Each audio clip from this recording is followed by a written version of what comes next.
Take a break from your busy schedule and join Harold Sala for Guidelines, a 5-minute commentary on living. You think you've got problems? Then consider Brian Hise. The following is accurate with no elaborations. Brian's problem started when his apartment became flooded from a broken pipe in the apartment above his. He then headed for his car to go rent a wet vacuum, only to discover that one of the tires was flat on the car. No problem. He put on the spare tire and went inside to phone a friend for help. But he got an electric shock from the phone which wasn't properly grounded. Brian reacted so severely that in pulling free, he also pulled the phone from the wall. In the meanwhile, the front door had become so swollen from the water that it wouldn't open. A well-meaning neighbor fixed it by putting his foot on the door and knocking it from its hinges. Again, Brian headed for his car.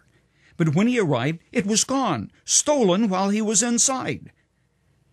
Brian's nightmare had a bit of a silver lining because the thief who stole the car ran out of gas only a few blocks away. Brian recovered his car and pushed it to the station for refueling. You'd think that what I've just recounted would be enough problems for any day, but Brian's nightmare didn't end so simply. That evening, he went to a military ceremony at the university he was then attending. After it was over, someone inadvertently put his bayonet in the car seat. And you guessed it, Brian sat on it. Doctors fixed him up, but they couldn't fix up his canaries that had been killed by plaster which fell from the ceiling caused by the water from that broken pipe in the upstairs apartment. Summing it up, Brian said, "God wanted me dead, but just kept missing." Talk about adding insult to injury. How much can one person take in a single day? On the serious side of the ledger, there are days when a person would be better off if he or she had just stayed in bed. Undoubtedly, Brian Hise would agree. Question: is God really trying to tell us something when a series of disasters befalls us? Possibly, possibly not. Problems tend to compound themselves, especially when we are in a hurry. But there's one thing for sure. Problems are to our lives what hot water is to a tea bag. They bring out what's inside. And the hotter the water, the truer reflection of what a person is really made of. Sometimes people are shocked at their responses to irritations and trouble. I'm surprised I said that. Ever say that after you lost your temper when things didn't go right?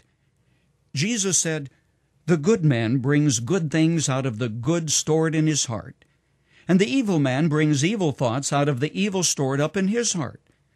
For out of the overflow of his heart, his mouth speaks."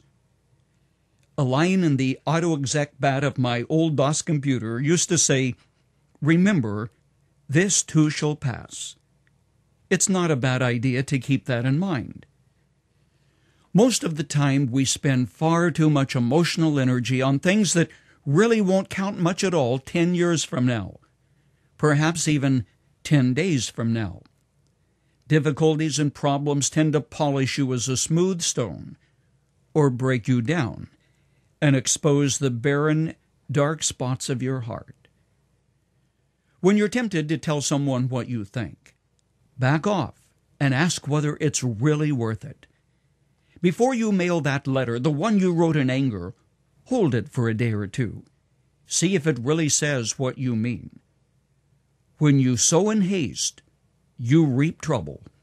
It never fails.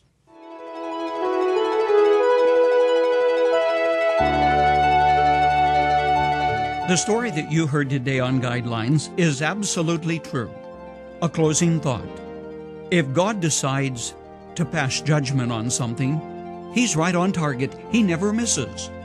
But the good news is the doors of mercy are wide open, and a loving God says, "Trust me, walk with me, and let me use you."